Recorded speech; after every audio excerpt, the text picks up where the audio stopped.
Wish you many more happy returns of the day. Thank you, இந்த Mom. வருஷம் நீ நல்லா இருக்கணும், ஆசீர்வாதமாக நல்லா இருக்கணும், நல்லா படிக்கணும், பெரியவங்களுக்கு நல்ல மரியாதை கொடுக்கணும். இந்த வருஷம் உன்னோட குறிக்கோள் இதுதான் இருக்கணும். ஓகேயா? Okay, Ma. அம்மாவோட ஹாப்பி பர்த்டே கிஃப்ட் எப்படி இருக்குன்னு பாருங்க. Oh, cute ஆ இருக்கு, Ma. இது பாப்பா விட்டு கை செயின் எப்படி இருக்குன்னு பாருங்க. நான் அவளுக்கு வந்து டிஜி கோல்டில் வந்து சேர்த்து வச்சு இந்த கை செயின் எடுத்தேன். ஏற்கனவே அவளோட கை செயினை வந்து நான் நகையை திருப்ப முடியாமல் என்னால் போயிடுச்சு. அதனால் எனக்கு வந்து ரொம்ப கஷ்டமாக இருந்துச்சு. அதனால அவளுக்காக நான் சீட்டு போட்டு இந்த வருஷம் பர்த்டேக்கு நம்ம கொடுத்தே ஆகணும் அப்படின்னு சொல்லிட்டு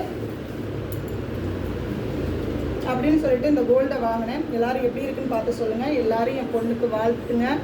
அவளோட ஹாப்பி பர்த்டே அதுமா விஷ் பண்ணுங்கள், லைக் பண்ணுங்கள், ஷேர் பண்ணுங்கள், கமெண்ட் பண்ணுங்கள். பாய்.